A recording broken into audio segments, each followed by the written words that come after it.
আমরা কত কিছু আনতে পারছি না কিটা হ্যাঁ আমরা তো চাইছি দাদা হ্যাঁ আমরা তো ভালো কিন্তু তোমরা যাও আগে তো যাও লোগো প্রকাশ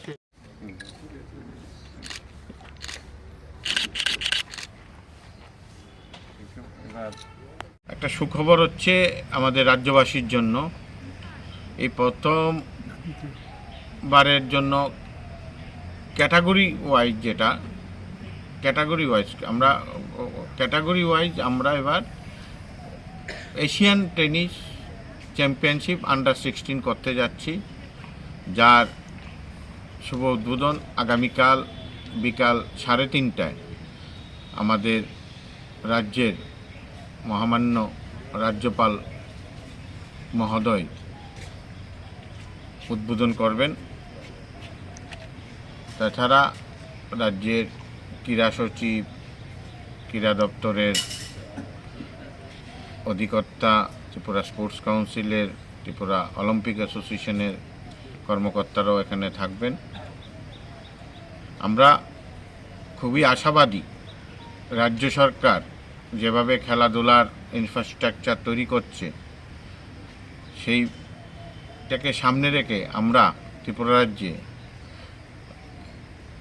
ত্রিপুরা টেনিস অ্যাসোসিয়েশনে একমাত্র টেনিস খেলার জন্য এশিয়ান চ্যাম্পিয়নশিপের ব্যবস্থা করেছি আমরা, যেখানে দেশের বাইরে থেকেও খেলোয়াড়রা অংশগ্রহণ করছে এবং দেশের জুনিয়র লেভেলের নামি দামি খেলোয়াড়রা ইতিমধ্যে রাজ্যে এসে গেছেন। আমরা আগামী 17 তারিখ এই প্রতিযোগিতা সমাপ্ত হবে আশা করছি এবং এই খেলাকে সামনে রেখে রাজ্যে টেনিসের যে প্রসার চলছে এটা খুবই কাজে লাগবে এবং উত্তর পূর্বাঞ্চলে এশিয়ান টেনিস চ্যাম্পিয়নশিপ একমাত্র ত্রিপুরা টেনিস অ্যাসোসিয়েশন আমরা করছি।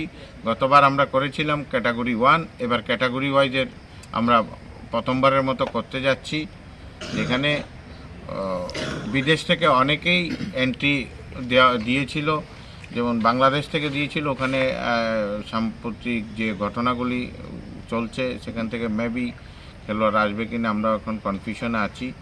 তাছাড়া নেপাল থেকেও আসছে খেলোয়াড়রা।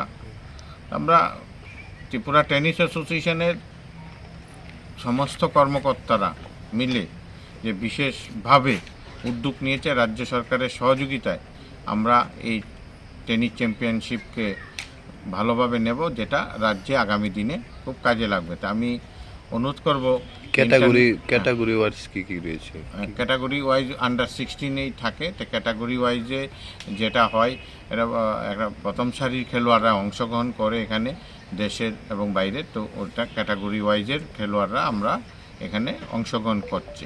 পাশাপাশি রাজ্য থেকেও আমাদের 2 জন চান্স পেয়েছে এশিয়ান টেনিস চ্যাম্পিয়নশিপে, একজন হচ্ছে অভিষিক্তা চৌধুরী আর একজন তুইজলাং দেববর্মা।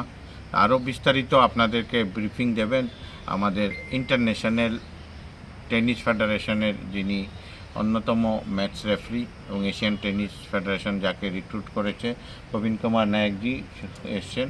উনি আপনাদেরকে অ্যাবাউট টুর্নামেন্ট কী নিয়মে খেলা হবে, হ্যাঁ কীরকম পয়েন্টে খেলা হবে এগুলি বিস্তারিত করবে। আমরা ধরুন টেনিস অ্যাসোসিয়েশন মাঠ আজকে থেকে ওনাকে হ্যান্ডওভার করে দেবো, ওনার নেতৃত্বে লোক আছে, আমরা বাকি বিষয়টা দেখব। মাঠের সমস্ত ব্যাপার উনিই দেখছেন। প্লিজ।